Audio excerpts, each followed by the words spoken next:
네.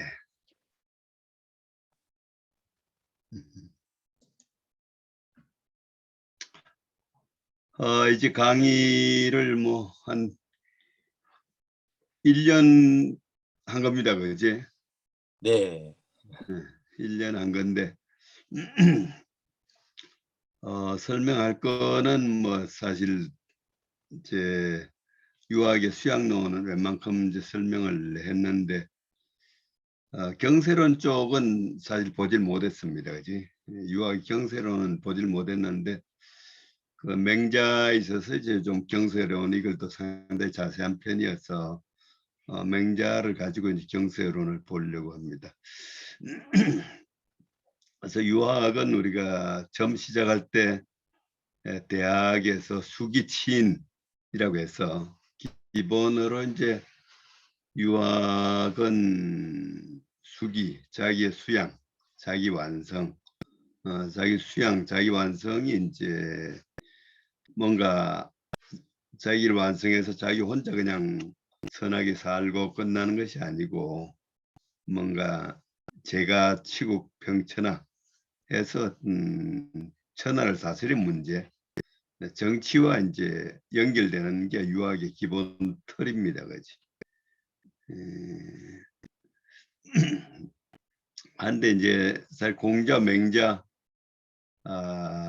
이제 유학을 전개했지만은 유학이 실질적으로 우리 역사적으로 보면은 한나라 때 그러니까 공자, 맹자가 유학을 전개해 가지고 진시황이 분수경류, 진시황이 분수경류로 인해서 사실 유학이 거의 뭐 세상에 사라질 뻔 했습니다. 사라질 뻔하고 책도 불사르고 유학자들도 많은 죽임을 당하고 해서 이제 많은 전쟁을 거치다가 한나라 때 와가지고 그 소위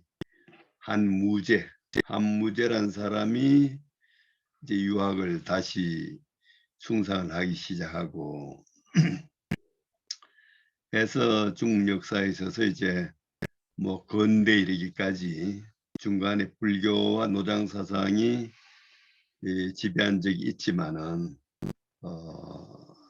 한나라 때 그다음에 송, 원, 명, 청 그 사이에 수당송, 수나라, 당나라, 송나라는 이제 불교가 완전히 지배하던 시대, 불교가 완전히 지배한 시대 있고 다른 시대에는 이제 유교가 지배한 시대라고 할 수 있는데 사실 그런 봉건주의 시대에 있어서 유교가 공의 정신과 일치하느냐 뭐 이런 문제는 또 큰 문제로 상당히 남을 수가 있습니다. 그지? 이 공자맹자는 전제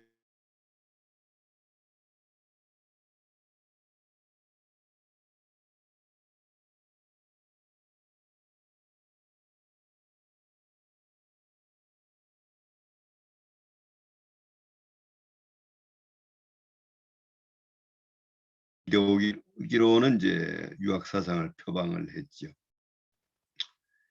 오늘날의 중국도 비슷합니다. 오늘 중국도 그 혁명기에는 타도 공자 사상 타도를 기체 내걸고 혁명을 하고 했는데 혁명이 성공하고 1980년대 이후로 이제 유학을 또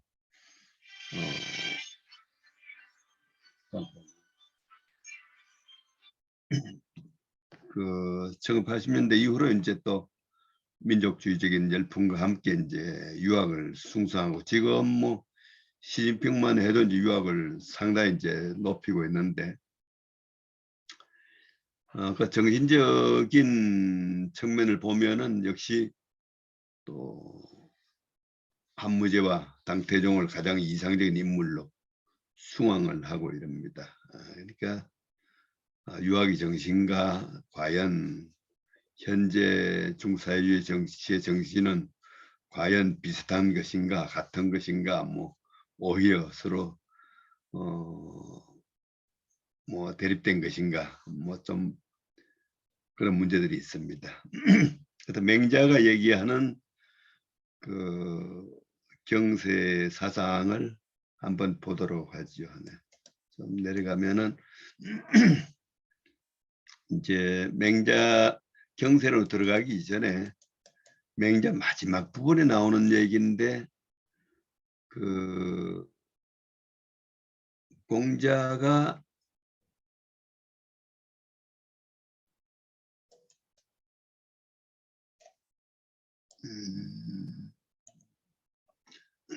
그 공자가 그 이제 60세경이 돼가지고 이제 천란천하 소위 온 세상 다니면서 이상을 펼치려고 하다가 안 되니까 이제 고향 노나라로 돌아오는데, 그때 이제 공자가 노나라에 가서 제자들 가르쳐야겠다 하는데, 그 공자가 그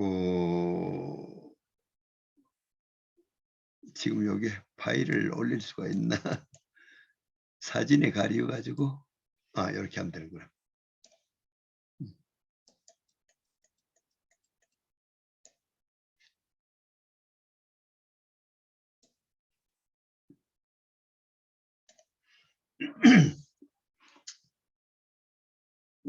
그 맹자 마지막에 하면 나온 얘기인데, 만장이라는 제자가 이제 맹자에게 물었다. 공자가 진나라에 계실 때 어찌 돌아가지 않겠는가?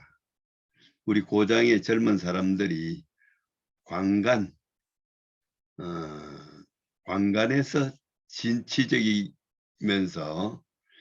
그러면서도 아직 처음 상태를 못 벗어나고 있다. 뭐 이런 말을 했는데, 공자께서는 왜 그 노나의 광사들 이런 사람들 좋아했습니까?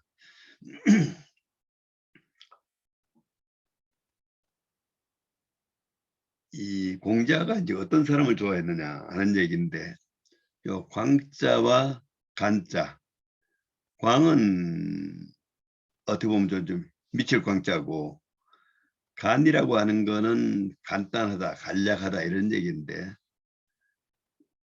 뭔가 이제 공자가 광자나 간자 이런 사람들을 좋아했다 이런 얘기가 나옵니다. 이런 사람들이 아직 그 옛 생각을 잊어버리니까 내가 노나라 돌아가서 이런 사람들을 가르쳐야지. 거기에 대한 이제 맹자 해석인데, 맹자는 이렇게 말했습니다. 공자가 부덕 중도이어지 공자 이상은 중용입니다. 중용입니다. 결국 중용의 도를 실천하는 것이 이제 공자 이상이고, 또 유학의 이상이 중용입니다. 그러다 보면은 이제 중용을 행하는 사람, 중도를 행하는 사람을 이제 얻어서 가르치는 게 공자의 꿈이었을 텐데, 중도를 행하는 사람은 사실 거의 없다는 얘기입니다. 거의 없기 때문에 공자가 이제 중도를 행하는 사람을 얻어서 함께 못할 바에는 반드시 광자나 간자를 구할 것이다. 여기서는 간이라고 표현하고 있고, 여기는 견이라고 표현하고 있는데 뭐가 거의 같은 의미래요.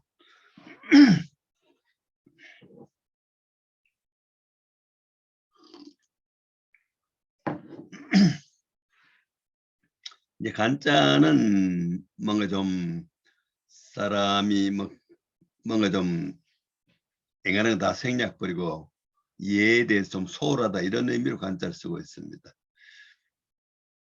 견이라고 하는 거는 좀 이렇게 그 내성적이고 뭔가 자기 싫은 거 안 하는 사람, 요 광자와 견자를 대립적으로 쓰고 있고, 앞에는 광자와 간자를 쓰고 있는데 뭐 좀 비슷하게 보시면 됩니다. 광자는 진취적인 사람이고, 견자는 유소불이야. 하지 않는 게 있는 사람이다.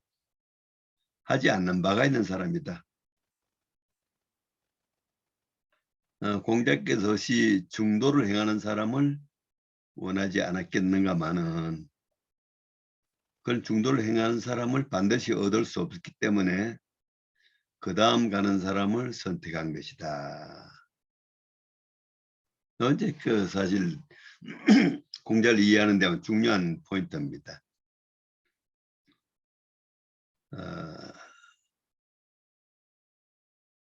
그래서 광자는 어떤 사람이냐 하면은 뭐 뜻이 높은 사람, 행동은 못 따라가도 뜻이 높고 진취적인 사람, 뭐 이런 사람을 광자라고 하고, 견자는 또 이제 사람이 폭넓고 뭐 이러지 못하는데 뭔가 자기가 생각하기에 옳지 않은 일은 절대로 하지 않는 사람, 이런 사람을 이제 견자라고 했는데, 맹자는 공자는 이제 광자는 견자, 이런 사람을 제자로 삼고 싶어 했고, 이런 사람을 이제 교육을 하고 싶어 했다는 얘기가 이제 맹자 마지막에 나오는 얘기면서 어떻게 보면은 그 유학의 수양론의 어떤 것도 종착점하고 관련되는 얘기에서 소개를 합니다. 근데 광자, 견자하고 반대되는 사람이 이제 한 사람 나옵니다. 여기 이제 향원이라는 사람, 향원의 사람 나오는데, 향원이라는 사람은 향은 마을이고 원은 건실할 원자입니다. 마을에서 건실하게 소문난 사람, 마을에서 뭔가 좀 뭐 사람 괜찮은 사람으로 소문난 사람이 향원인데,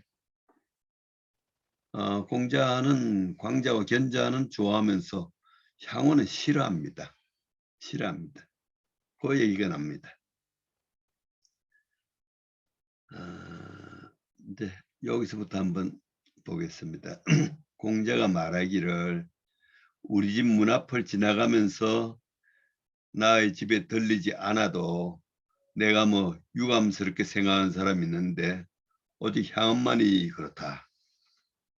아마 우리 집 앞에서 지나가는 뭐 좀 인격자라면, 괜찮은 사람이면 나의 집에 반드시 들리기를 원하지만은 향원 같은 사람은 난 만나고 싶지 않다. 향원은 뭐 집에 안 들려도 전혀 유감이 없다. 이런 얘기를 합니다. 향원은 덕지저기하라, 덕을 해치는 사람이다. 향원은 덕을 해치는 사람. 내려가지고 향원에 대해서 아주 혹평을 합니다. 그러니까 이제 그 맹자 제자가 맹자한테 묻습니다. 어떻게 하면 그런 사람을 향원이라고 합니까? 어떻게 행동하는 사람을 향원이라고 합니까? 이 향원이라는 사람은 이제 아까는 광자를 대단히 싫어합니다. 왜 그냥 광자들처럼 그렇게 막 뜻이 그냥 뜻만 높으면서 그의 말은 행동을 돌아보지 못하고 행동은 말을 돌아보지 못하면서, 그러면서 걸핏하면은 옛날 사람하고 이제 옛날에 훌륭한 사람을 자꾸 추구하기만 한다. 왜 그 향원처럼 그 세상에 그냥 어렵게 혼자 고독하게들 살아가나 하면서 이제 향원은 이렇게 삽니다. 이 세상에 태어나서 그냥 이 세상을 위해서 살면서 그냥 거기 잘 어울리면 그만이지 하면서 그냥 세상에 아첨을 하면서 잘 살아가니 이런 사람이 향원이다. 그래서 그냥 가치관이 없이 세상 좋은 대로 이렇게 올려가면서 편하게 사는 사람을 향원이라고 얘기하는 겁니다. 이제 맹자 제자가 묻기를 한 마을 사람들이 모두 이제 건실한 사람이라고 칭찬하고 어딜 가도 건실한 사람으로 대접을 받는데 공자는 그런 향원을 덕의 적이라고 하니 무슨 까닭입니까? 맹자가 대답을 합니다. 그를 뭐 그의 나쁜 점을 꼬집으려고 해도 꼬집기도 힘들고 그를 비판하려도 비판하기도 힘든다. 세속에 어울려 가지고 세상과 하나가 돼 가지고 뭔가 충실한 사람처럼 살면서 또 아주 청렴하게 행동하는 것처럼 하면서, 그래서 모든 사람들이 그를 기뻐하지. 스스로 옳은 체 하지만은 그와 더불어 요순의 올바른 도에는 들어갈 수가 없으니 그러면 그런 사람을 덕의 적이라고 한다. 공자가 이제 왜 향후를 싫어하냐 하면은 그런 사람은 사이비다. 공자가 말했다. 나는 사이비를 싫어한다. 가라지를 싫어하는 것은 가라지가 묘와 비슷하기 때문에 묘를 어지럽힐까 싫어하고, 또 아첨하는 사람을 싫어하니, 그 아첨하고 말 잘하는 사람을 싫어하니 그 사람이 의를 어지럽힐까 두려워해서 그렇다. 또 이구, 아주 말 잘하는 사람을 싫어하니 그는 신의를 두렵게 할까 두렵기 때문이다. 또 적나라 음악을 싫어하니 바른 음악을 어지럽힐까 두렵기 때문이다.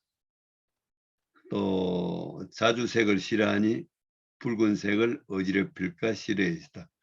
향운을 싫어하는 것은 덕을 어지럽힐까 두렵기 때문이다. 해가지고 어떤 맹자가 수양론의 종착점에서 뭔가 사이비의 문제, 향원과 관계의 문제를 제시하고 있습니다.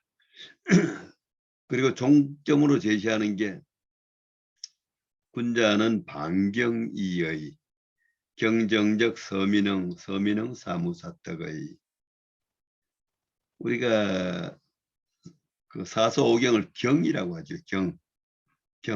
유학에서 경이라고 하는 것은 그 변하지 않는 것, 불변의 진리를 얘기하고, 한편은 이 세로로 난 것, 시줄이라 그러죠. 시줄, 순수 우리말은 올입니다. 올. 우리가 올바르다 이런 표현 씁니다. 그지? 올바르다가 옳고 바르다냐, 올이 바르다냐 하는데, 우리가 옛날에 함석헌 선생이 아마 올바르다에 대해서 아마 이거는 올이 바른 것이다. 바로 하늘로부터 사람으로 이어지는 천명의 올, 그것이 바로 올이라고 얘기하고, 그래서 군자는 반경이의 그 올을 회복하는 사람일 뿐이다. 바로 유학의 수양론은 이제 중용의 천명, 대학의 명덕 하는 것이 바로 하늘과 인간이 이렇게 바로 이어지는 바로 오를 얘기하는 겁니다. 군자는 그 오를 바르게 돌이켜 회복할 뿐이다. 그 오리 바르게 되면은 서민들이 다 흥기하게 되고 서민들이 선에 흥기하게 된다. 서민들이 선에 흥기하게 되면 그러면은 세상에 사특함이 없어질 것이다. 해가지고 맹자 수양론의 종점에서 이제 바로 14권이 마지막 권인데, 바로 반경의 문제, 경정의 문제, 사입의 문제를 얘기하고 있습니다. 저도 그래서 일단 맹자 수양론 이걸로 끝을 맺어 놓고 경세론으로 이제 들어갑니다. 이제 경세론 들어가면 뭐 맹자를 아마 양이 많아가지고 맹자가 한 35,000자 가까이 되는데, 다 보기는 뭐 어렵지. 맹자 1장은 되게 많이 보셨을 거예요. 맹자 제1장에서 맹자의 문제의식이 도단적으로 드러납니다. 맹자께서 양해왕을 만났다. 그러니까 왕이 말씀하시기를 어르신네께서 천리를 물다 않고 오셨으니 장차 우리나라를 어떻게 이롭게 하시겠습니까? 양해왕, 양나라 해왕, 이때 사 위나라인데 양나라 해왕을 찾아갔더니만은 어이구 뭐 우리 영감님 찾아오셨으니 예, 우리나라를 좀 어떻게 이롭게 해주시겠습니까? 하고 이제 했습니다. 근데 맹자가 대답하기를 왕께서 하필이면 왜 이익에 대해서 말씀하십니까? 인의가 있을 따름입니다. 인의가 있는데 왜 귀한 인의를 놔두고 하필 이익을 말씀하십니까? 이게 바로 맹자 일장에 나오는 그 맹자의 아주 가장 중요한 문제로 이제 제기됩니다. 왕께서 만일 어떻게 하면 우리나라를 이롭게 할고 그렇게 생각하시면은 대부들은 어떻게 하면 또 우리 집안을 이롭게 할 것인가 하고 생각할 것이고, 그러면 또 사서인들은 선비와 서인들은 어떻게 하면 내 몸을 이롭게 할 것인가 하고 생각할 것입니다. 그래서 상하 위에 사람과 아래 사람들이 서로 번갈아 가면서 이익을 얻고자 하면은 그럼 나라가 위태롭게 될 것입니다. 만성의 나라에서 그 임금을 죽인 자는 반드시 천성의 집안이며, 또 천성의 나라에서 그 임금을 죽인 자는 백성의 집안입니다. 만에서 천을 차지하고 천에서 백을 차지하면은 많지 않은 게 아니지만은, 만일 의를 뒤로 하고 이익을 먼저 한다면 뺏지 않으면 만족하지 않을 것입니다. 바로 이제 의와 이익의 문제. 인간에게는 이제 옳고 그름을 지향하는 의식과 이익과 손을 지향한 두 가지 의식이 있는데, 국가가 이제 이익이냐 손해냐 해가지고 이익을 중심으로 하는 정책을 취하고 그런 목적을 세우게 되면은 국가가 이제 투쟁이 중심이 되고 해서 어지럽게 될 것이다. 그러니 그 다음에 보면 이제 인을 행하면서 어버이를 버린 자는 없었으며 의를 행하면서 임금을 또 버린 자도 없었다. 그러니 왕께서는 인의를 말씀하십시오. 왜 이익을 말씀하십니까? 이게 이제 맹자의 일장에 나오는 얘기고, 맹자의 처음부터 끝까지는 결국 이런 정신이 이제 일관하고 있습니다. 일관하고 있습니다. 우리가 살고 있는 그야말로 우리 자본주의 세계를 우리가 맹자가 보면 아마 더 놀라겠죠, 그죠? 더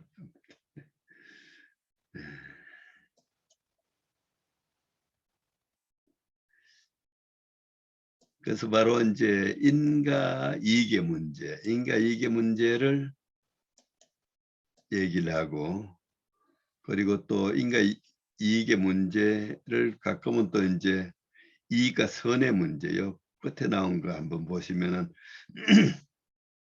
맹자가 말씀하셨다. 계명이기 새벽이 달기 울 때 일어나 가지고 열심히 선을 행한 자는 순의 무리이고, 또 새벽이 달기 울면 일어나서 열심히 이익을 행하는 자는 도척의 무리다. 순과 도척, 중국 사회에서 이제 순은 선의 대명사고 도척은 이제 악의 대명사입니다.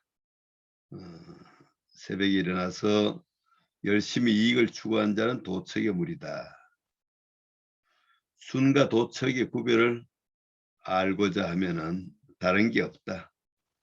이익과 선의 사이다.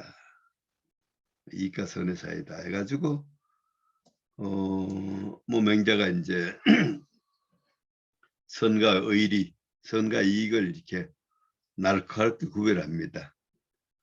이렇게 날카롭게 구별하지만은 그럼에도 불구하고 맹자의 사상 속에는 이제 경제를 중시하는 그런 사상이 또 아울러 이제 그 많이 포함되어 있습니다. 그래서 그다음 세 번째로 이제 어떤 맹자가 경제적 기반을 중시한 얘기를 그 제목을 요리 한번 적어보면은 양생상사무감이 왕도지시하라. 살아있는 사람을 잘 복량하고 죽은 사람을 상례를 잘 치르는 것서 유감이 없도록 하는 것. 이것이 맹자가 생각하는 이상정치인 왕도의 시작이다. 왕도를 실시하려면 모든 사람이 살아있는 부모를 잘 모실 수가 있고 또 돌아가신 분들을 잘 장례를 잘 치를 수 있는 이런 경제력이 있어야 된다 하는 얘기를 이제 하고 있습니다.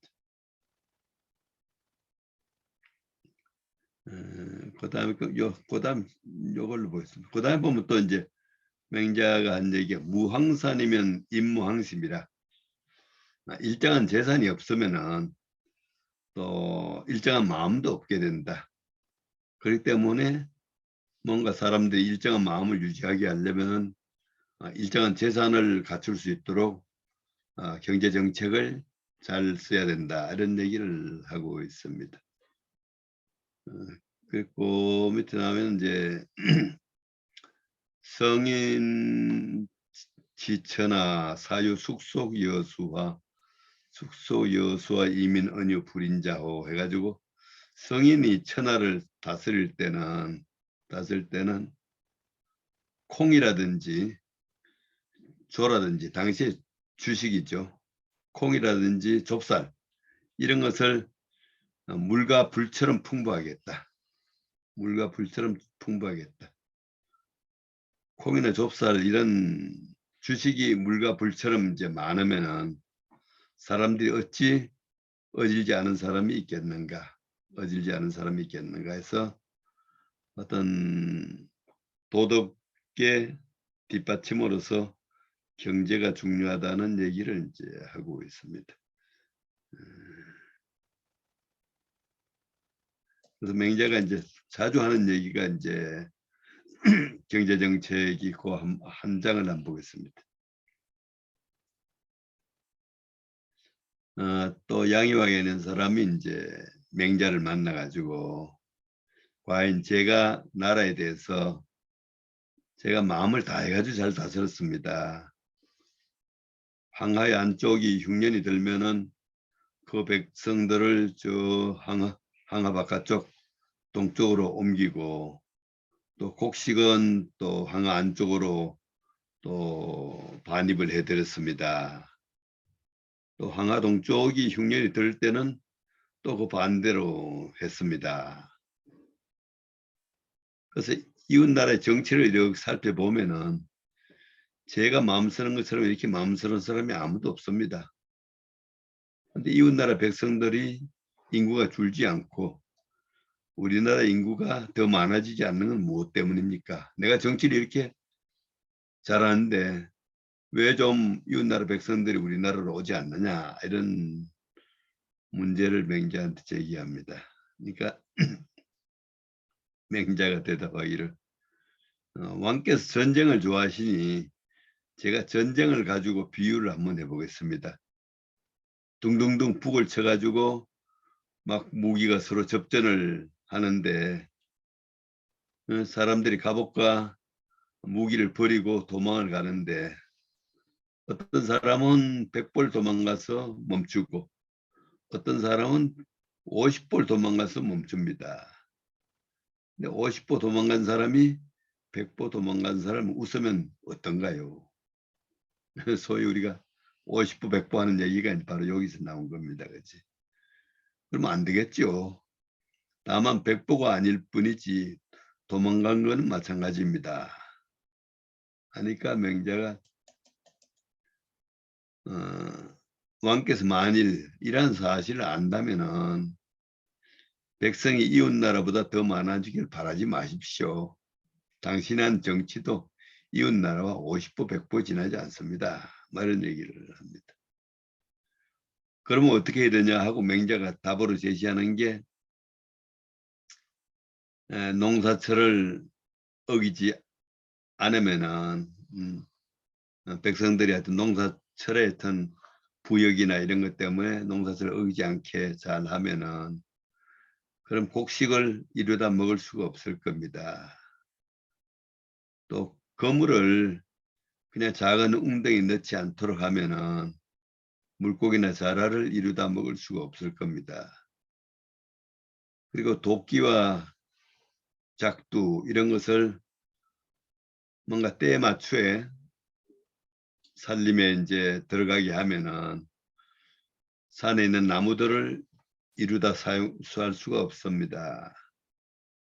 곡식과 물고기 이를 이루다 먹을 수가 없고 제목을 이루다 쓸 수가 없게 되면은 그러면 백성들로 하여금 살아있는 사람을 복량하고 죽은 사람을 장사 지내는데 유감이 없게 할 수가 있을 것입니다. 살아있는 분을 모시고 죽은 사람을 장사 지내는데 유감이 없게 하면은 이것이 왕도의 시작입니다. 그러냐면 이렇게 보십시오 하고 맹자가 제시하는 우리가 바로 경제정책이 이렇게 나옵니다. 뭐 5 일항되는 집에다가 집주위에다가 뽕나무를 심으면은 50살 된 사람이 비단 옷을 입을 수 있을 것입니다. 그리고 닭과 돼지, 개 이런 걸 잘 기르면서 그 또 교미 시기를 놓치지 않게 되면은 70살 된 사람이 고기를 먹을 수가 있을 겁니다. 또 백무되는 밭에 또 농사치를 어기지 않게 하면은 그런 몇 식구 된 집에서 굶주리지 않을 수 있을 것입니다. 거기다가 상가 서가던 학교에서 교육을 해가지고 효도와 공경의 의리를 가르치면은 반백자 머리가 희끗희끗한 사람들이 도로에서 짐을 짊어지고 다니지 않을 수 있게 될 것입니다. 70대 노인이 비단 옷 입고 고기를 먹을 수 있으며 일반 백성들이 춥고 배고프지 않으며 그렇게 하고서도 왕이 되지 못한 자는 아직 없었습니다. 지금 세상은 어떤가 하면은 그 개와 돼지가 사람이 먹는 것을 먹는데도 그것을 단속할 줄 모르고 길에는 굶은 시체가 나뒹굴어도 곡식을 풀 줄 모릅니다. 사람들이 죽으면은 내 탓이 아니라 아마 흉년이들 그렇다고 얘기를 합니다. 이거는 칼로 사람을 찔러 죽여놓고서 이건 내 탓이 아니라 무기 탓이다 하는 것과 무엇이 다르겠습니까? 왕께서 흉년 탓을 흉년에다가 죄를 돌리지 않으면은 그러면은 천하 백성들이 막 이 나라로 오게 될 것입니다 하는 얘기를 이제 하고 있습니다. 하여튼 이렇게 바로 경제적인 문제를 해결하고 거기도 교육을 베풀어서 이렇게 왕도 정치를 실현하면은 천하 사람들이 이제 오게 될 겁니다. 이 당시는 인구 많은 게 중요했기 때문에 정치를 잘하면 이제 이웃나라에서 와가지고 백성들 숫자가 많아지는 겁니다. 그게 이제 국력이 강해지는 걸로 봤던 겁니다. 바로 이제 그 맹자의 이런 그 경제 사상을 이제 볼 수가 있는 겁니다. 조금 나가고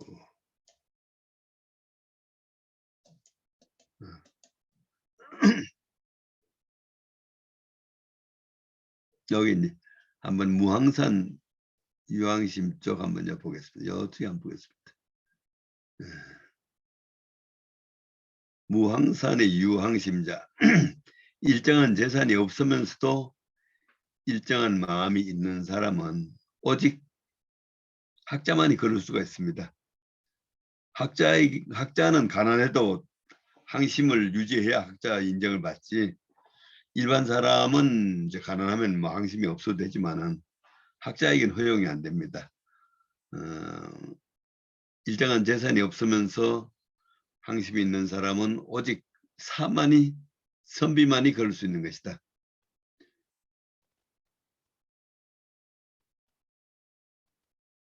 커스가 양민적 일반 백성이라면은 일정한 재산이 없으면 그 때문에 일정한 마음도 없어지게 됩니다. 만일 일정한 마음이 없게 되면은 방탕하고 편벽되고 삿되고 또 지나친 행동을 그만두지 않음이 없을 것입니다. 그러자 백성들이 죄에 빠진 뒤에 그 사람들 형벌 주게 되면은 이거는 사람들을 형벌의 거물로 낚아채는 겁니다. 어찌 어진 사람이 높은 지위에 있으면서 백성들을 법의 거물로 그냥 낚아챌 수가 있겠습니까? 이 때문에 밝은 임금은 백성들의 재산을 잘 다스려 가지고 반드시 우러러 위로는 부모를 섬길 수 있게 하고 아래로는 처자식들을 다 기를 수 있게 합니다. 낙세, 풍년이 됐을 때는 종신토록 배불리 먹을 수 있도록 해주고 흉년이 들어도 사망행을 면할 수 있도록 해줍니다. 그런데 다음에 사람들 몰아서 선한 데로 가게 하면은 백성들이 그 선을 따르는 것이 가볍고 쉬울 것입니다. 오늘날은 위정자들이 백성들의 재산을 다스리면서 위로는 부모를 섬기기에도 부족하고 아래로는 처자식들을 기르기에도 부족합니다. 흉년이 들어도 종신토록 고생만 하다가 풍년이 들어도 종신토록 고생만 하다가 흉년이 들면은 사망을 면치 못합니다. 뭐 이렇게 되니 죽음을 면하려고 해도 그것도 넉넉지 않을까 두려워합니다. 그러니 어느 결혈에 사람들이 예의를 다스릴 수가 있겠습니까? 해가지고 또 비슷한 얘기를 하고 있습니다. 그래서 이런 그 재민지산 백성들의 어떤 그 재산을 잘 다스려 가지고 경제적인 안정을 도모해야만 백성들에게 이제 선한 삶을 살 수가 있고 도덕적인 교육을 할 수 있다는 얘기를 이제 하고 있는 겁니다. 조금 이제 넘어가고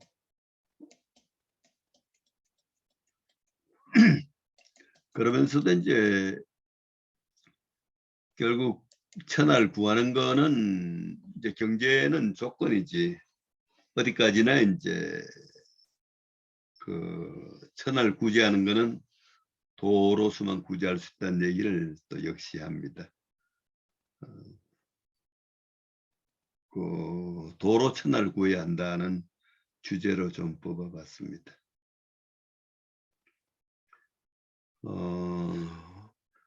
이제 후직이라는 사람은 주나라의 이제 제일 시조인데 요즘 우리가 아직도 조선조 말기까지 우리 사직이라고 했지 않습니까? 사직단 할 때 사는 토지신에게 제사 지내는 거고 직은 곡식신에게 제사 지내는 건데 바로 주나라의 시조인 후직이라는 사람이 바로 곡식신으로 이제 그 대우를 받는 겁니다. 그래서 사직단 할 때 직이 바로 주나라의 시조인 바로 후직을 얘기합니다. 주나라의 시조인 후직이라는 사람은 백성들에게 가색, 농사 짓는 법을 가르쳐 가지고 오곡을 가꾸도록 했다. 그래서 오곡이 익자 백성들이 잘 이제 성장하게 되었다. 바로 이 경제적 기초가 이제 갖춰진 위에서 이제 사람에게는 또 도가 있으니 배부르게 먹고 따시게 입고 편안하게 살면서 교육이 없으면은 검수에 가깝다.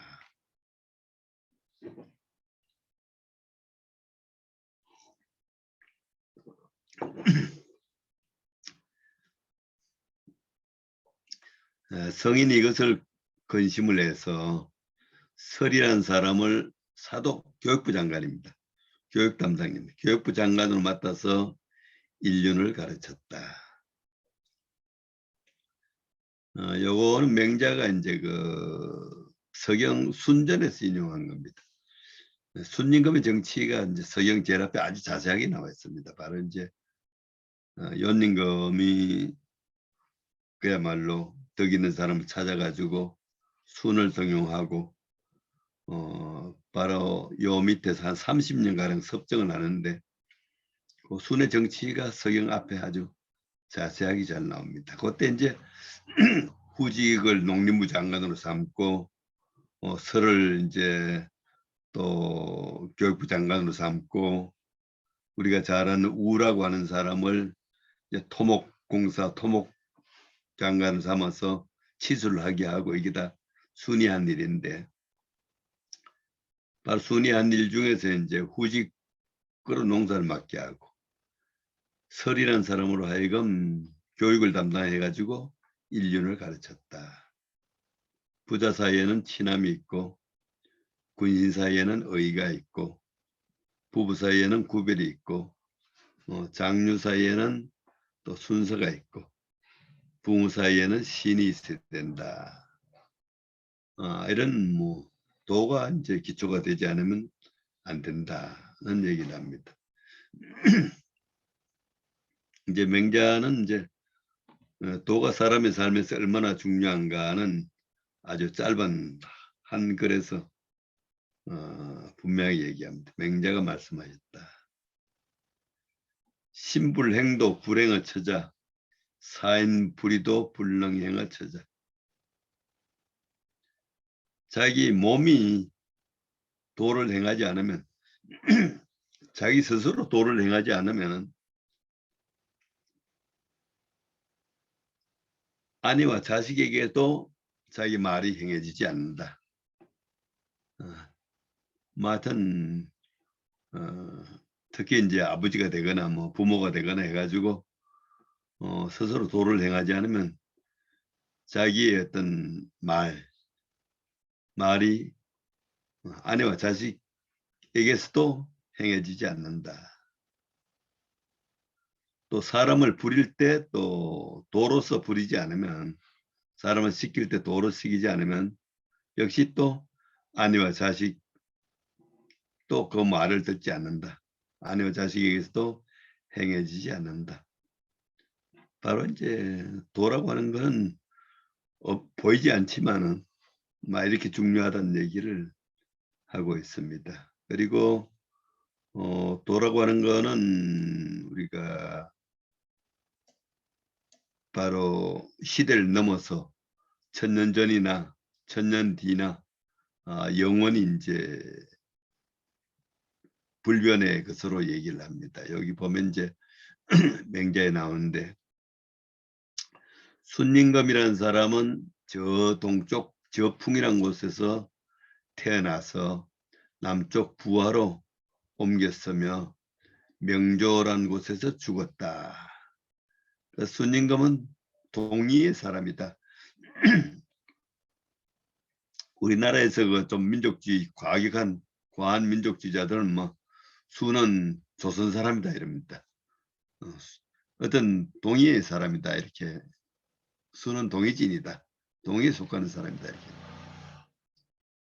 문왕이라는 사람은 또 기주에서 태어나서 필령이라는 곳에 죽었으니 서희의 사람이다. 그러니까 수는 동쪽 사람이고 문왕은 아주 저 서쪽 사람입니다. 지지상거야 천유열이 땅이 서로 떨어진 것이 천열이가 되고 세대가 서로 떨어진 것이 천년원이 됩니다. 뜻을 얻어서 중국에 행하게 되니 약합부절. 부절 뭔지 아시죠? 우리가 도장을 이렇게 딱 나눠 가지고 하나는 임금이 가지고 있고 하나는 장관이나 저기 군사가 나갈 때 가져가는 것. 소위 그 신임장 같은 겁니다. 그지? 이렇게 좌우가 이렇게 일치되게 되어 있는 거. 뜻을 얻어서 중국에 행함에 되니 마치 그 심표를 합치는 것처럼 일치했다. 앞시대 성인이나 뒤시대 성인이나 그 생각은 하나입니다. 그 도는 하나입니다. 우리가 이제 현대는 상대주의 시대고 해가지고 절대적 진리에 대한 우리가 믿음을 잃어버린 시대죠. 그죠? 우리가 유학이 아까 얘기한 경이라고 하는 거, 바로 도라고 하는 거는 바로 영원 불멸의 진리로서 얘기되고 있는 겁니다. 바로 이제 바로 성인이라고 하는 거는 바로 영원 불멸의 진리를 알아서 실천하는 사람이다 이렇게 얘기하고 있습니다. 그 다음에 온 재미난 얘기인데 그 순우공과 맹자와 주고받은 얘기인데 옛날에는 요즘 우리가 이제 뭐 남녀가 이제 악수도 잘합니다만은 옛날 예법에는 그 남녀가 물건을 서로 주고받는 거 이런 것도 상당히 금지가 되어 있었습니다. 순우골이라는 사람이 이제 맹자에게 물었습니다. 남녀가 직접 주고받지 않는 것이 예입니까? 남녀가 어떤 물건을 직접 주고받고 하지 않는 것이 예입니까? 맹자가 말하기를 예지. 그렇게 하는 거 예다. 그 다음에 형수가 물에 빠졌으면은 그럼 손으로 그를 건져야 합니까? 하고 질문합니다. 형수가 물에 빠졌으면 손으로 그를 구원을 해야 합니까? 하니까 맹자가 이제 수익불은 형수가 빠졌는데 손으로 건지지 않으면 이건 짐승이다. 남녀가 직접 주고받지 않는 것 이거는 예지만은 형수가 물에 빠졌을 때 손으로 그를 구원에 건지는 것은 권도다. 어떤 상도와 권도를 이제 구별합니다. 이제 이 상도는 우리가 이제 평상적인 상황에서 일정한 예를 얘기하지만은 그렇지만 사태가 이제 뭔가 급박하게 되거나 이럴 때는 권도라고 하는 것이 있다 해가지고 뭐 보통 때는 직접 주고받지 않는 것이 예지만은 뭐 형수가 물에 빠져 위급한 상황이 됐다. 그때 건져야 되는 것은 권도다 이런 얘기를 합니다. 그러니까 이제 또 순우군의 질문은 지금 천하가 이제 도탄에 빠졌습니다. 근데 선생님께서 구제하지 않는 것은 무엇 때문입니까? 어려운 시절에 구하지 않는 것은 왜 그렇습니까? 이렇게 맹자가 말하기를 천하가 빠지면은 도로서 그것을 건지한다. 형수가 빠지면은 손으로 건지한다. 그때는 내가 손으로 천하를 건지기를 바라는가? 좀 어려운 문제입니다. 그렇지? 좀 어려운 문제. 자네는 나를 내가 권도로서 천하를 구제하길 바라는가? 권도로 천하를 구제할 수는 없다. 정도로 할 수밖에 없는 것이다. 아마 이런 얘기는 아마 공자한테도 마찬가지 할 수 있을 겁니다. 그지? 공자도 뭐 얼마나 세상을 구제하고 싶지만 결국 못하고 제자들 가르치고 또 육경을 정리하고 하는 걸로 끝이 났던 겁니다. 그렇지?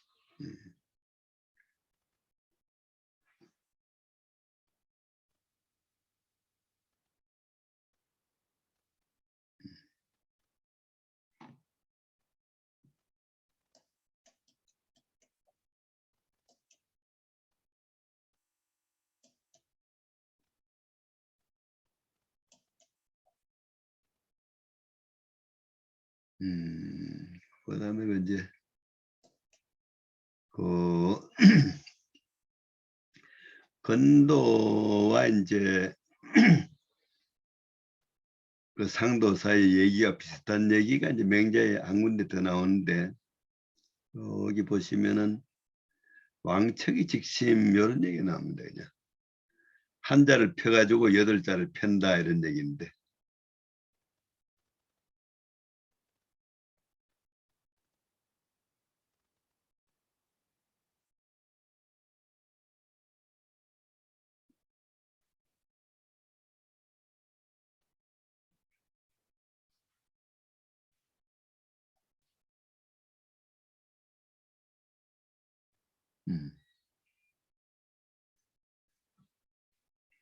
뭐 한 자를 굽혀서 여덟 자를 펴면은 굉장히 좋은 것 같은데, 사실은 그 불가하다는 얘기를 이제 맹자가 결론으로 이제 왕기자 미유능 직인자야. 자기를 굽힌 사람 중에서 남을 곱게 펼 수 있는 사람이 없었다. 바로 우리가 그 난세에 있어서 자기를 굽히지 않는다고 하는 게 엄청나게 어려운 것이다. 세상을 구한답시고 자기를 한번 굽히고 들어가면은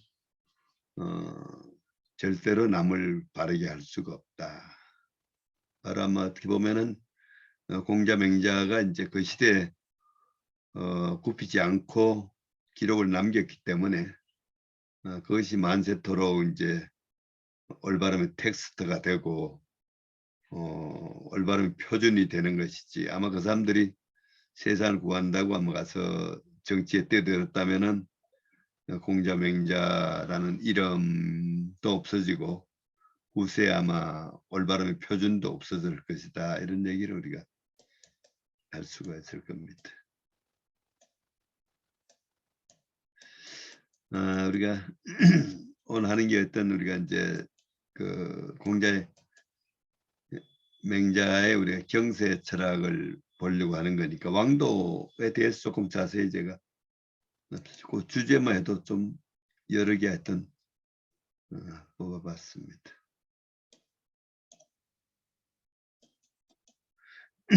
맹자가 이제 왕도를 주장했다고 하는 건 우리가 이제 누구나 이제 잘 들을 수 있게 합니다만은, 왕도라고 하는 건 첫째는 이제 발정 시인의 정치다.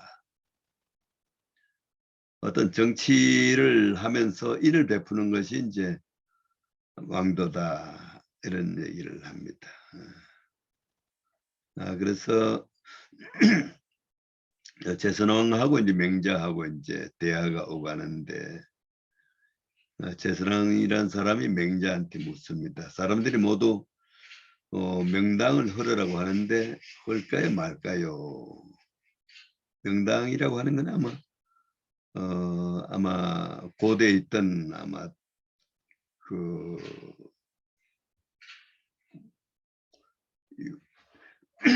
그 왕도를 싫어하는 사람들이 그 살던 곳인데 그 공간을 이제 헐고 싶었던가 봅니다. 맹자가 말하기를 저 명당이라고 하는 것은 왕자의 집이다. 왕자의 집이다.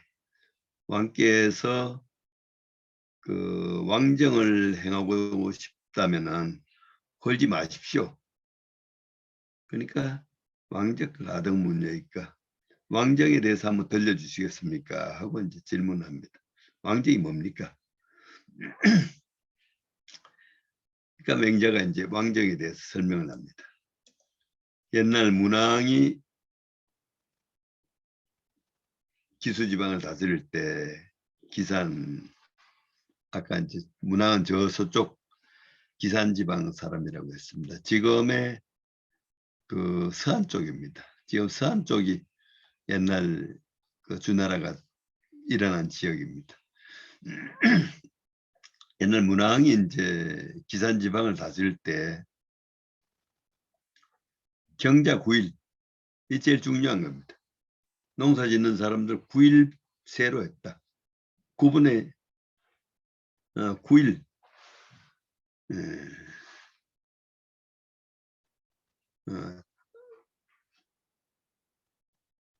그러니까 9분의 1인 거죠. 경자는 이제 9분의 1로 했다. 또 벼슬한 사람은 세록 대대로 이제 녹을 주었다. 관문과 시장에서는 기부정 뭔가 그 감시만 하고 세금은 받지 않았다. 그리고 그 늪이라든지 의량 같은 데서 금하지 않고 죄인들의 경우에 처자식들 구금하지 않았다. 늙어서 아내가 없는 자를 호랍이라고 하고 늙어서 남편이 없는 자를 과부라고 하며 늙어서 자식이 없는 사람을 독이라고 하고 어려서 아버지가 없는 사람을 고아라고 했다. 이 네 가지 환과 고독, 이 네 가지는 천하의 궁핍한 백성들로서 어디 어려움을 구할 데 없는 사람이다. 문왕께서 정치를 펴서 인을 베풀 때 반드시 네 사람들에게 먼저 했다. 반드시 네 사람들에게 먼저 했다. 시경이 말하기를 부자들이야 뭐 아름답게 잘 살지만은 이 외로운 사람들이 참 불쌍하구나 해서 왕정을 하는 사람들은 항상 어려운 사람들을 먼저 돌봤다. 그래서 왕이 말하기를 정말 훌륭한 말씀이십니다 하니까 맹자가 말하기를 왕께서 만일 문왕의 정치를 선하게 여기신다면은 왕께서는 왜 행하지 않으십니까? 하니까 왕이 이제 빠져나가려고 과인에겐 병이 있는데 저는 재물을 너무 좋아해서 그렇게 못합니다. 이러고 대답.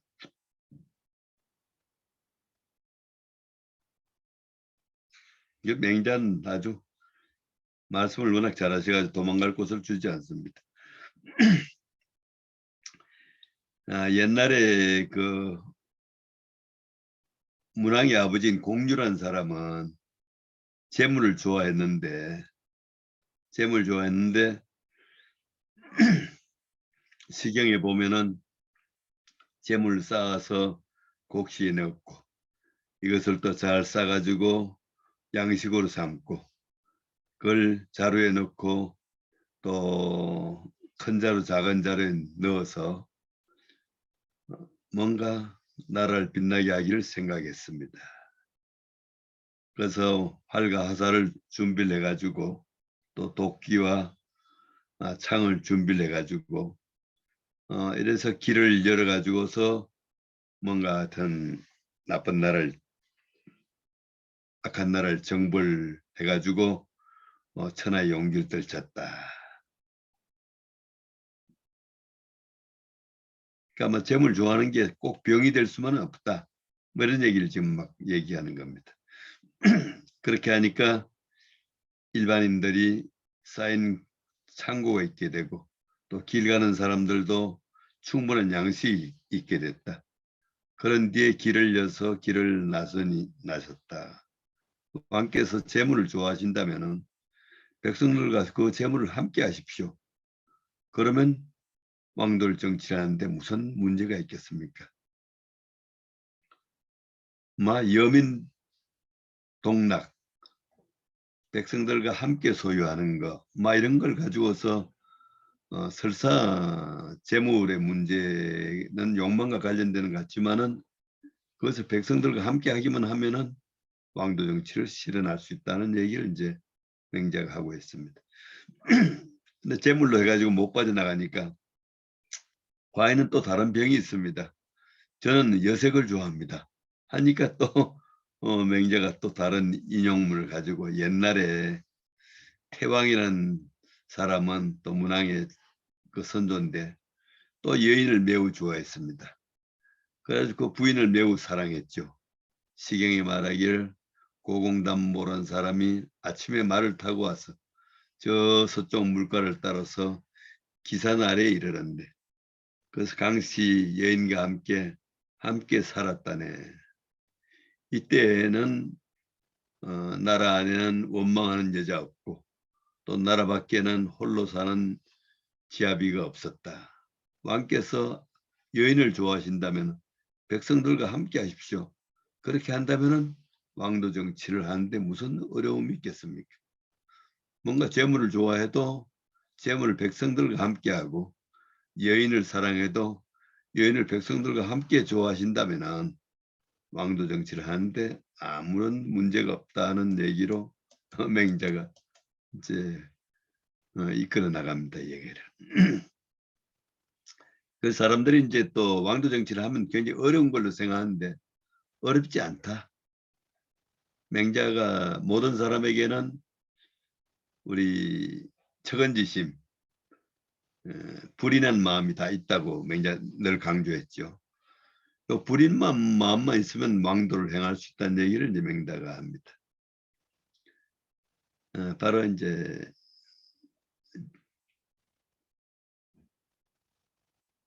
또 왕이 이제 질문합니다. 덕이 어떠하면은 왕이 될 수가 있습니까? 덕이 뭐 얼마나 훌륭하면 왕이 될 수가 있습니까? 하고 이제 왕을 어렵게 얘기하는 겁니다. 맹자가 말하기를 보민이 왕, 백성들을 잘 보호하면서 왕이 되면은 아무도 그걸 막을 수가 없습니다. 그러니까 왕이 묻기를 야 과인자 저와 같은 사람들도 백성들을 잘 보호할 수가 있습니까? 하니까 맹자 그럼요. 할 수 있습니다. 하유 지오가야 하유 무엇으로 말미암아 제가 할 수 있다는 걸 아십니까?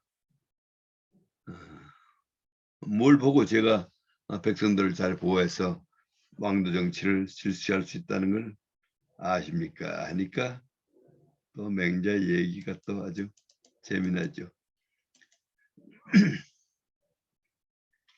제가 호울이란 그 당신의 신하한테 들었습니다. 왕이 저 집 당에 앉아 계셨는데 어떤 사람이 소를 끌고 그 당 아래로 지나갔답니다. 왕이 그것을 보시고 저 소가 어디로 가노?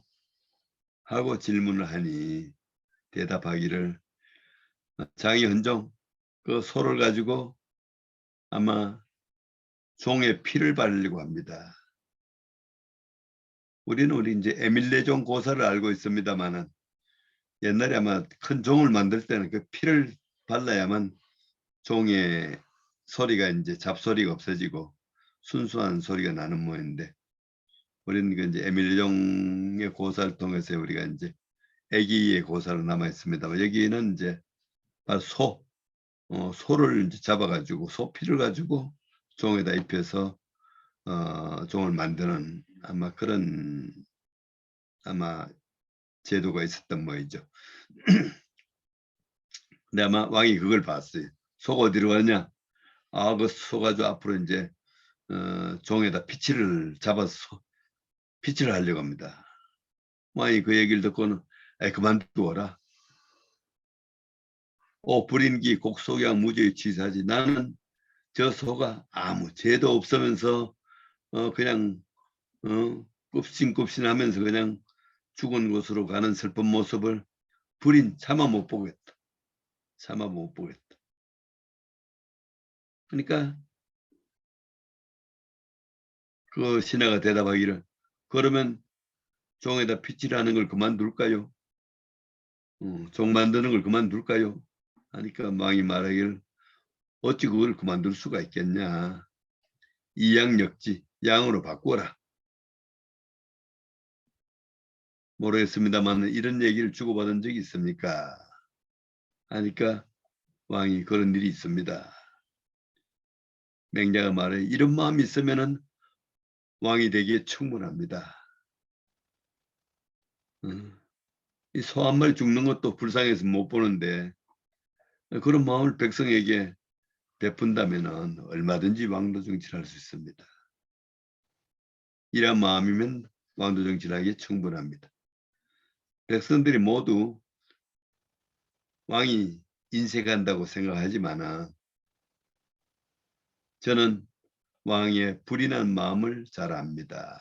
그런 불인한 한 마음만 있으면 왕도 정치를 충분히 할 수 있습니다 하고 얘기합니다.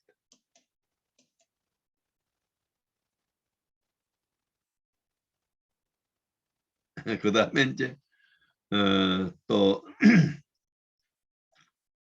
하지 않는 것과 할 수 없는 것을 구별하는데 하여튼 그 왕은 자기가 할 수 있겠느냐 하고 빠져나가려고 하는데 맹자가 또 거기에 대해서 이제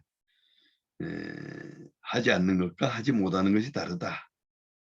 당신은 하지 못하는 것이 아니라 하지 않는 것이다. 이런 얘기로서 이제 또 이끌어갑니다. 왕이 기뻐하면서 말하기를 시경에서 다른 사람이 어떤 마음에 생각하는 것을 내가 헤아려 안다고 하니 그건 바로 선생님을 말씀하고 계시네요. 대저 저는 그걸 행하고 돌이켜 그 이유를 찾아도 내 마음에 알 수가 없었습니다. 선생님께서 말씀을 하시니까 제 마음에 뭔가 느낌이 오네요. 근데 이런 마음이 왕도 정치를 하기에 합치하다는 것은 무슨 얘기입니까? 맹자가 또 다른 비유를 듭니다. 어떤 사람이 왕에게 이렇게 말합니다. 나의 힘은 100균이나 되는 어마어마한 소처를 들기엔 충분하지만은 나의 힘이 트럭 하나를 들기에는 부족합니다. 나의 눈의 밝음은 저 가을 트럭의 어떤 미세한 것도 살피기에 충분하지만 저 한 술이 되는 그 뗄나무는 볼 수가 없습니다. 그렇게 얘기하면 왕께서 그걸 허락하시겠습니까? 아니죠. 지금 은혜가 검수에게까지 미치기에도 충분하면서 그러면서도 그 공이 백성에게는 이르지 못한다고 하시면은 그건 유독 어찌 된 겁니까? 그렇다면 트럭 하나를 들지 못하는 것은 그 힘을 사용하지 않기 때문이며 한술에 되는 땔감을 보지 못하는 것은 눈의 밝음을 사용하지 않기 때문이며 백성들을 보살피지 않는 것은 당신이 은혜를 사용하지 않기 때문입니다. 왕께서 왕도 정치를 하지 않는 건 하지 않는 것이지 하지 못하는 게 아닙니다. 맹자 말씀 잘하죠? 하지 않는 것과 못하는 것. 당신이 왕도 정치를 안 하는 거지 못하는 게 아닙니다. 조금 더 그러면 하지 않는 것과 할 수 없는 것의 모양이 어떻게 다릅니까? 하지 않는 거 할 수 없는 것이 어떻게 다릅니까? 하니까 맹자의 설명이 저 태산을 겨드랑이 끼고 저 북쪽 바다를 뛰어넘는 거 이런 건 사람들에게 내가 할 수 없다 한다면 이건 진짜 할 수 없는 겁니다. 내 어른을 위해서 나뭇가지 하나 꺾어주는 것을 난 다른 사람 말하기를 내가 할 수 없다고 한다면은 이거는 하지 않는 것이지 할 수 없는 것이 아닙니다. 그러니 왕께서 왕도 정치를 하지 않는 것은 태산을 끼고 저 북해를 뛰어넘는 그런 종류가 아닙니다. 왕이 왕도 정치를 하지 않는 것은 저 나뭇가지 하나 꺾는 종류에 지나지 않습니다. 하는 얘기로 바로 왕도 정치는 바로 척은지심만 있으면은 누구나 할 수 있는 것이다는 얘기를 이제 하고 있는 겁니다. 그 다음에 또 이제 그 당시에 이제 또 맹자에서 이제 또 이것도 이제 뭐 좀 비슷한 얘기일 수가 있습니다만은 맹자가 이제 그 당시에 뭐 왕들만 만나면은 전부 왕도 정치하는 거 쉽다 하니까 이제 사람들이 도대체 옛날 문왕도 그렇게 하기 힘들어했는데 어떻게 그렇게 쉽다는 얘기냐 하고 하는 대화가 이제 나옵니다. 공손출한 제자가 물었다. 부자께서 제 나라의 어떤 요직을 맡으신다면은 저 관중이라든지 안자 같은 훌륭한 재상들의 일을 다시 허락할 수가 있습니까? 다시 할 수가 있습니까? 맹자가 말하기를 그댄 정말 제 나라 사람이구만. 관중과 안자밖에 모르네. 어떤 사람이 이제 정자의 아들인 정서에게 내 아버지와 자론 누가 똑똑하냐. 그러니까 정서가 놀라면서 말하기를 우리 아버지께서도 두려워하시던 바입니다. 그렇다면은 그대와 관중은 누가 현명한가 하니까 정서가 놀라면서 말하기를 그대가 어찌 나를 관중에게 비유하는가. 관중은 임금의 마음을 얻는 것이 저렇게 전일했고 또 국정을 그렇게 오랫동안 전담을 했지만은 그 공렬이 저렇게 낮았다. 근데 그대는 어찌하여 나를 관중에게 비유하는가. 그래서 이 당시에 뭐 이건 뭐 그냥 지나가도 됩니다만은 관중에 대한 평가, 공자는 관중을 굉장히 높게 평가하는데 맹자는 관중을 높게 평가하지 않습니다. 아마 공자는 관중하고 가까웠고 관중의 영향으로 이제 제 나라나 노나라가 저 북쪽 오랑캐 침략을 안 받았기 때문에 높게 평가하는데 맹자는 이미 시대가 오래되었고 해서 어떤 관중의 어떤 평가하는 데 있어서 뭔가 잘못한 점이 오히려 부각되고 있는 그런 상황입니다. 관중이란 사람은 바로 정선한 사람도 하지 않는 건데 그대 나를 관중과 같은 사람이 되기를 원하는가. 그러니까 제자 관중은 자기 임금을 패자로 만들었고 안자는 자기 임금을 또 세상에 드러나게 만들었습니다. 근데 관중 안자도 오히려 뭐 해볼 만하지 않습니까? 관중 안자도 뭔가 부족하단 말입니까? 그러니까 맹자가 대답하기를 이 관중 안자는 소위 패도 정치, 맹자가 이제 왕도 정치와 패도 정치를 구별을 내 가지고 맹자는 패도 정치는 이익으로 하는 정치고 힘을 하는 정치고 왕도는 이제 덕으로 하고 인의로 하기 때문에 이제 그걸 구별하는 겁니다. 이제왕 제나를 가지고 왕도 정치를 실현하는 것은 유반수야. 손을 뒤집는 것처럼 쉬운 거다. 제나라 같은 건 나한테 맡긴다면 그냥 뭐 왕도 정치를 바로 실현하겠다 이런 얘기를 합니다. 제나를 가지고서 왕도 정치라는 것은 손을 뒤집는 것처럼 쉽다. 하니까 제자가 이제 반문하지요. 이와 같다면 선생님께서 이렇게 말씀하시면 제자의 미혹됨이 더욱 심합니다.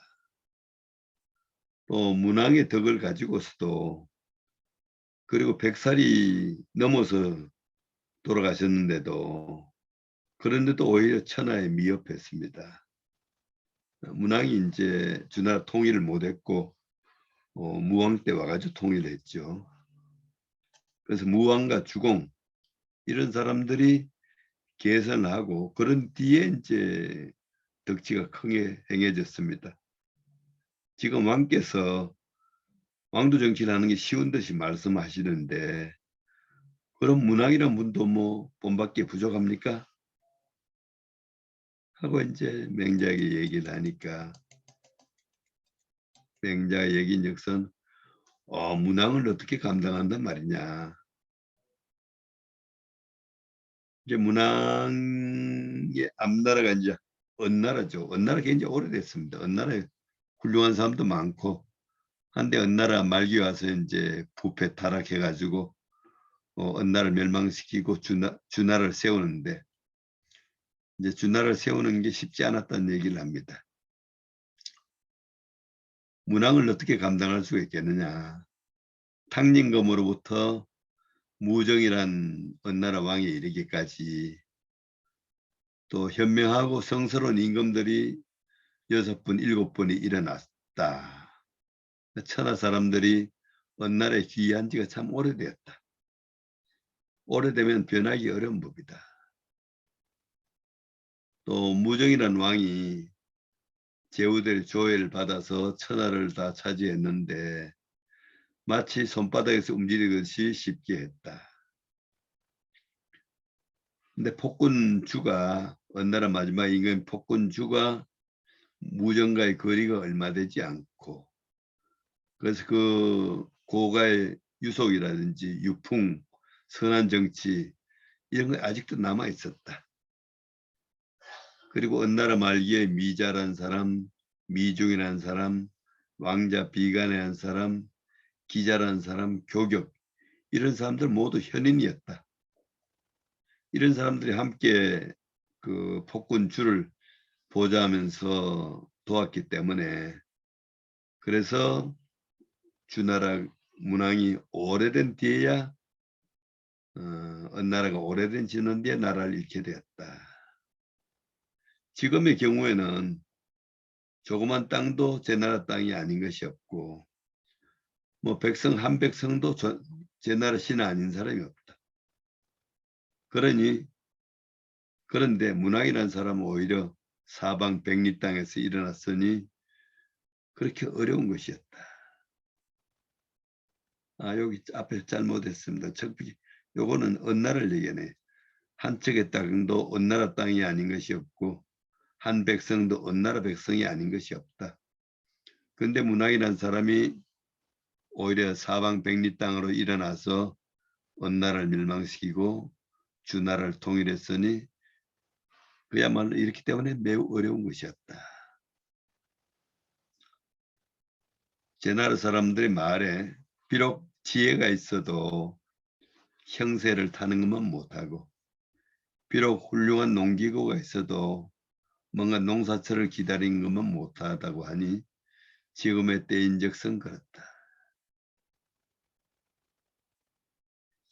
한나라 임금이나 언나라 주나라 성대한 때에는 땅이 천리가 넘도록 가진 자가 없었는데 지금 제 나라는 광대한 토지를 가지고 있고 그래서 닭 우는 소리, 개 짖는 소리가 어디서나 들리고 그런 소리가 사방에까지 다 도달하고 있다. 그 제 나라는 또 그런 하원주처럼 많은 백성들을 가지고 있다. 이 땅을 더욱 개간하지 않고 백성들을 더욱 모으지 않아도 인정을 행해서 왕이 되면은 아무도 막지를 못할 것이다. 또 더구나 왕자가 일어나지 않은 지가 지금처럼 오래된 적이 없다. 또 백성들이 학정에 시달린 죄가 또 지금처럼 또 심한 적이 없었다. 배고픈 자는 배부르기 쉽고 갈증이 들린 자는 목 마른 것이 풀리기가 쉬운 법이다. 공자가 말하기를 덕에 소문이 빠른 것이 마치 우체국을 두고서 말을 달리는 것보다 빠르다고 한다. 지금의 때야말로 만성의 나라가 인정을 행한다면은 모든 인민들이 기뻐하기를 마치 거꾸로 매달아 놨다가 풀어준 것처럼 여길 것이다. 그러므로 오늘날에서는 일은 옛날 사람의 반만 하더라도 공은 반드시 그 배가 될 것이다. 오직 이때야말로 그렇다고 얘기할 수가 있다. 아마 전국시대라고 하는 시대, 옛날에 아마 어느 나라 한주 시대 때는 중국에 나라가 200개, 300개가 됐습니다. 중국 안에.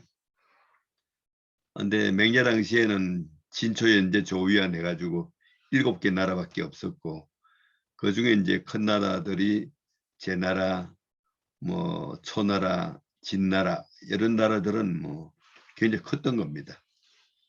그렇기 때문에 그런 큰 나라들이 이제 왕도 정치를 한다고 하는 건 대단히 쉬운 것이다. 사반 고진 공필배지 뭐 이런 반만 해도 공은 반드시 배가 될 것이다 하는 주장을 가지고서 또 왕도 정치를 하자고 또 그 당시 왕들을 또 그 설득을 하고 있는 겁니다.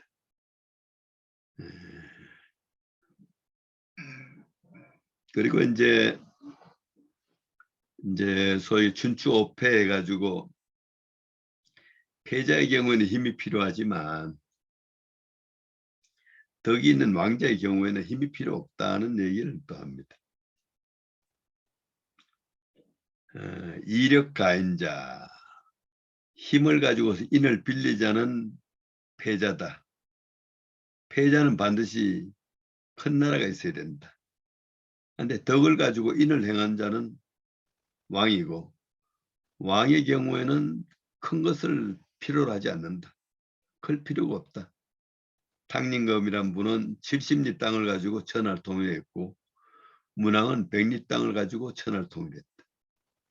그러니 뭐 지금 소위 7나라 중에서 큰 나라들은 왕도 정치만 실현하면 얼마든지 천하를 통일할 수가 있다. 그런 얘기를 합니다.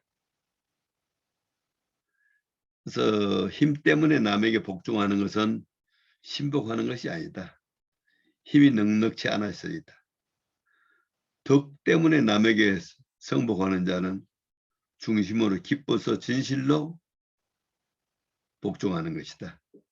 마침 공자의 70제자가 공자에게 성복한 것이나 마찬가지다. 서쪽으로부터 동쪽으로부터 남쪽으로부터 북쪽으로부터 복종하기를 생각하지 않는 사람이 없었으니 바로 이런 것은 바로 덕치를 얘기하는 것이다. 덕에는 인자무적, 덕에는 적이 없는 것이다 하는 얘기로 또 같은 왕도자기의 논리를 펴고 있는 겁니다.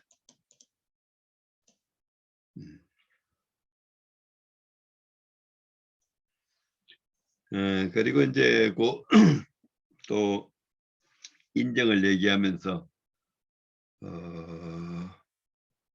정전법을 얘기한 정전법도 또 아마 상당히 한번 생각해 볼 만합니다. 시간이 1시간 반 정도 됐는데 괜찮습니까? 네, 정정법까지 하시면 어떨까요, 교수님? 네네. 네. 정전법까지? 네, 네. 그러죠. 네. 네. 예. 그 다음에 이제 맹자가 이제 인정의 시작은 정전법이다 하는데 그 정전법에 한번 대해서 보겠습니다. 아마 덕나라 왕이 이제 맹자한테 정전법, 정지에 대해서 질문하는데 맹자가 이렇게 대답합니다. 당신의 임금이 인정을 행하려고 아마 그대를 선택을 해서 신부를 보냈으니 그대가 이제 힘쓰세요. 저 인정이라고 하는 것은 반드시 경계를 바로잡는 데서 시작합니다. 경계가 바르지 않으면은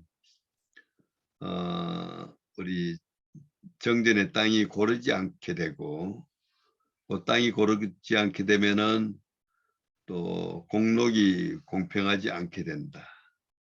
이 때문에 폭군이라든지 또 타락한 관리들은 반드시 그 경계를 소홀하게 했다. 경계가 이미 바르게 되면은 밭을 나누어서 녹봉을 재정하는 것을 앉아서도 정할 수가 있는 것이다. 지금 저 덩나라는 땅이 비록 좁지만은 어떤 사람은 군자이고 어떤 사람은 야인이다. 군자가 없으면 야인을 다스릴 수가 없고 야인이 없으면 군자를 기를 수가 없다. 이 청컨대 저 들판을 9일의 세법으로 서로 도우게 하고 또 국중에서는 또 10일의 세법으로 해서 스스로 이제 세를 내게 해야 합니다.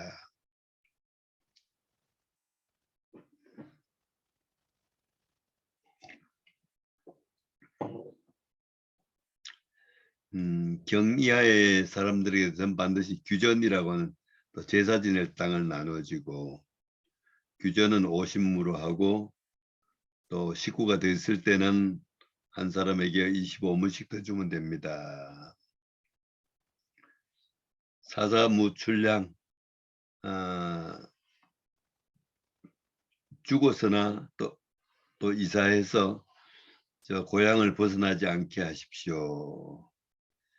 향전 동료 마을에서 정이 같은 사람끼리는 출입할 때 서로 벗을 삼고 서로 지키고 망을 보는 것도 서로 도우게 하며 질병이 나면 서로 또 도우게 하면은 백성들이 침묵하게 될 것입니다. 사방 한디가 되는 땅을 이제 정으로 해가지고 정을 이제 900무를 정으로 하고 그 중간에 있는 100무를 공전으로 합니다. 그래서 팔가가 모두 100무를 사전으로 하고 안에 있는 공전은 함께 농사를 짓습니다. 공사가 끝난 뒤에 감히 사적인 일을 다스리게 합니다. 이것이 여아인들 구별하는 겁니다. 이것이 대략이니 그걸 윤택하게 하는 건 거대와 임금에게 달렸습니다. 이제 여기 설명이 이제 나오듯이 정전이라고 하는 거는 이렇게 그 900무의 땅을 900무의 땅을 이제 우물정자로 나누면은 백정식 9개가 되겠죠. 백정식 9개 되면은 가에 있는 것이 이제 8개고 안에가 1개가 되겠죠. 그래서 백무를 사전으로 하고 가운데 있는 백무는 공전으로 해가지고 공전의 끈은 공동경작을 해가지고 세금으로 내고 이제 가에 있는 백무는 사전으로 해서 자기 농사지은 만큼 가져가는 겁니다. 그게 이제 바로 그 인정의 시작이다 하는데 아마 유학이 지향하는 공사의 조화, 그러니까 살을 부정하지 않는 거죠. 살을 부정하지 않으면서 공을 우선으로 하는 정신, 공이 우선이고 사가 존중되고 요거 아마 유학의 기본 정신인데 아마 정전이라고 하는 것이 바로 이제 유학의 기본 정신이 아닌가 싶습니다. 그래서 아마 뭐 현대에도 바로 이런 공사가 어떤 뭐 조화될 수 있는 어떤 거 과연 제도가 가능할 수 있을는지 뭐 이런 걸 생각해 합니다. 뭐 지금 좀 상당히 기네요. 하여튼 맹자 길고 해가지고 아직도 남은 것이 뭐 제법 남아 있습니다. 여민동락도 아직 안 했고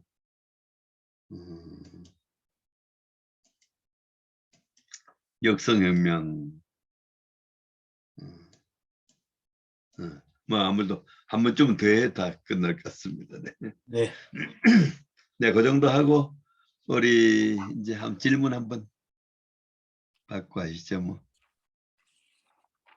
뭐 이렇게 한자도 많고 한데 그냥 이렇게 불친절하게 짝이 없습니다. 그죠, 강의가? 아닙니다, 교수님.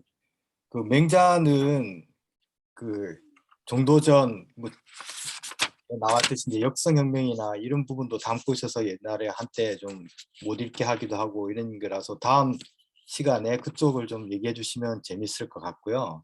네네네. 예, 그래서 오늘 중에서 제가 질문 하나 드리려고 하는데요. 네네네. 예전에 그 교수님한테 배울 때 이제 향원이라는 말이 되게 와닿았었거든요. 그래서 아, 예, 예, 예. 예, 그 부분 오늘 다시 듣게 돼서 좀 그런 말씀 하셨지라는 생각이 들었고요. 오늘은 질문은 그 경제에 대한 얘기인데 일정한 재산이 없으면 일정한 마음이 생기지 않는다라는 말씀을 이제 공자님, 지금 맹자님도 하셨고 이제 교수님도 아까 얘기하셨는데요. 네. 그 여기서 일정하다라는 게 이제 지금 현대 사회 다시 이제 돌아와서 자본주의도 아까 말씀하셨듯이 일정하다라는 게 맹자님이 어떤 뜻으로 말씀을 하셨을지 좀 궁금해서 교수님 설명을 듣고 싶습니다. 네네네네. 저도 사실 우리가 조선 유학에서 그 경제 문제에 대해서 합리적 설명, 그러니까 일정한 재산이라고 하는 거는 남에게 의지하지 않고 살 수 있는 정도의 경제력. 결국 남에게 의지하게 되면은 의지하는 만큼 자기가 자유를 잃게 되잖아요. 네, 그러니까 경제적 자립이 되지 않으면은 누구에게 도움을 받아야 되는데 도움을 받고 나면 마음을 주지 않을 수가 없잖아요. 그러니까 마음이 자립하려면은 경제적 자립이 되어야 된다고 사실 생각하는 겁니다. 그러니까 아마 이 사대부들, 학자들, 선비들도 경제적 자립이 되지 않으면 뭐 어디 가서 뭔가 뭐 먹을 게 생겨야 되는데 구차하게 살게 되지 않겠습니까, 그지? 그래서 아마 뭔가 선배들에게도 그런 교육을 사실 했더라면은 뭔가 좀 더 떳떳하게 살 수가 있지 않을까. 자칫하면은 그 이중적 인간이 되기 쉬워요, 사실. 경제적 자립이 안 되면은 뭔가 하여튼 뭐 도둑군자인 체 하면서 누가 뭔가를 가져다 주길 바라고 이런 마음이 생기지 않을 수가 없단 말이에요. 뭐 저는 그 정도 생각합니다. 네. 예, 그 부분에 좀 이어서 혹시 공자님이나 맹자님 중에서 우리 네. 현대 사회가 또 우리 사회가 겪고 있는 고민 중에 하나인데요. 노동하지 않고 일정한 재산, 남에게 의지하지 않아도 되는 경제 자립을 이루는 것에 대해서 혹시 언급하신 적이 있으십니까? 그건 그거는 기본이죠. 노동은 기본이다. 왜냐하면은 네. 지금 조금 뒤에 나올 겁니다. 조금 뒤에 가면은 노심자와 노력자, 어, 그 마음을 쓰는 사람과 육체 노동을 하는 사람, 그리고 벌써 맹자 당시에도 중농주의 파도 있고 중상주의 파도 있고 그랬어요. 그런 사람들이 이제 맹자에 대해서 이제 도대체 뭐 정치하는 사람들이 뭐 하는 거냐, 학자들이 뭐 하는 거냐, 여기 대해서 이제 맹자한테 질문하는데 맹자 그 대답이 지금 요 뒤에 이제 사회 지위 문제에서 제가 좀 자세하게 얘기할 겁니다. 네, 네. 네, 네, 예, 잘 알겠습니다. 그러면 네, 다음 네, 네. 시간에 배우도록 예, 하겠습니다. 예, 네, 다른 네. 분들 질문 좀 듣도록 하겠습니다. 저는 그 정전법이 실제적으로 실행이 됐었나요? 그때 당시에? 네, 중국은 가능합니다. 그게 지속적으로 굉장히 오랜 기간 동안 그랬던 것 실현이. 같습니다. 적어도 하은주 시대 3대에 있어서 이루어졌다고 보니까. 네. 네, 자, 감사합니다. 중고대는 이제 되는데 뭐 춘추전국 시대 와서 완전히 뭐 약육 강식으로 되니까 다 무너지게 됩니다. 네. 네. 그러니까 중국은 감사합니다. 네. 가면 뭐 그 넓은 강막한 데니까 충분히 가능한데 저걸 조선시대 유학자들이 우리나라에서 해보려니까 뭐 그런 넓은 땅이 잘 없지 않습니까, 그치? 네, 우리나라에서 굉장히 힘듭니다, 사실.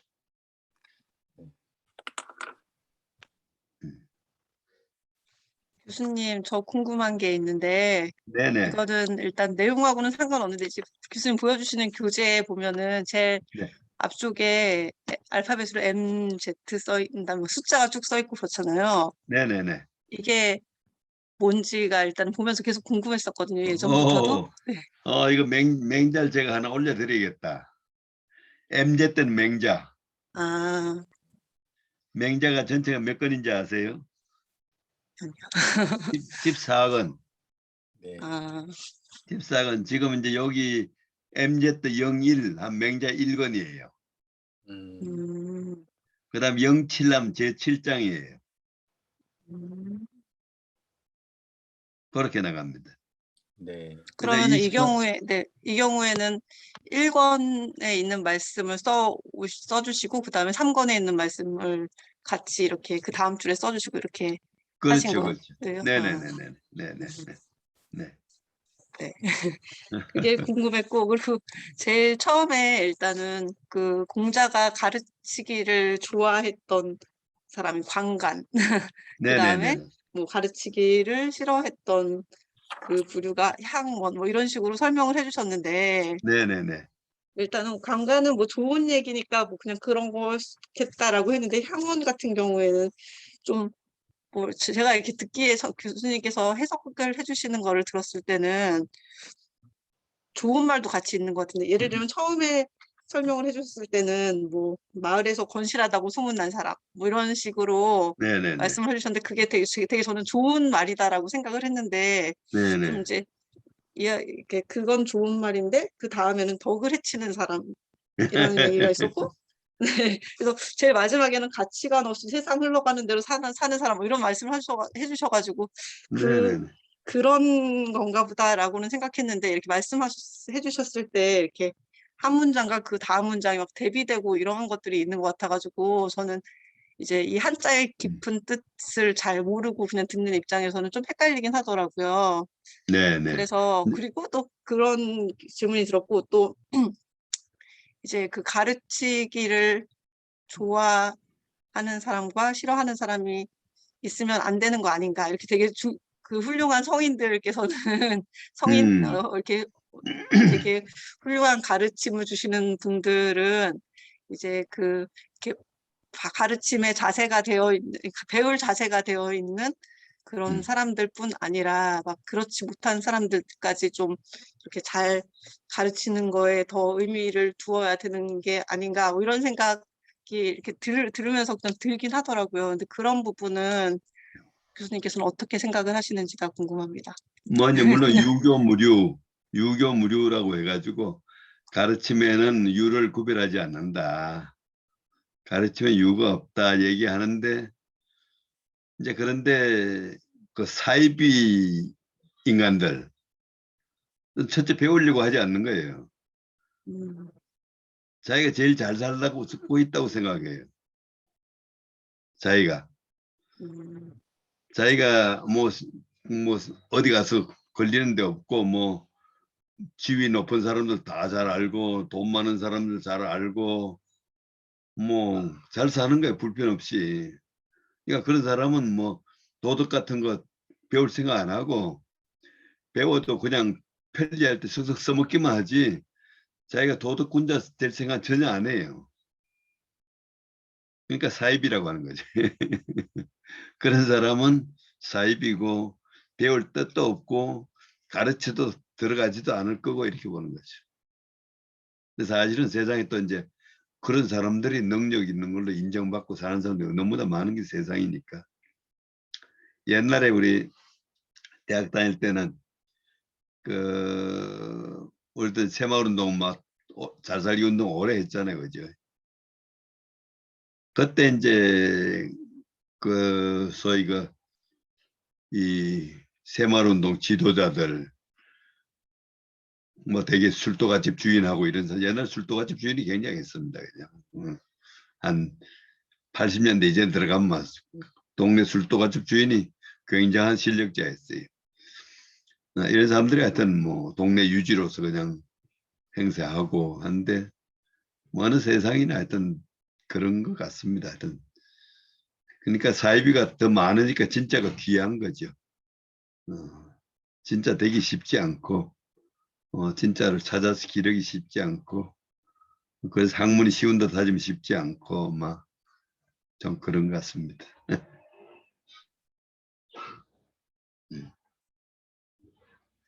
근데 요즘은 뭐 돈이 너무나 많아가지고 돈 가지고 잘 사는 사람들 굉장히 많은 것 같아요. 그지? 잘 사람들 뭐 그 의무가 어떻고 도덕 얘기하면 뭐 들을 생각 없는 사람들이 대부분일 거예요.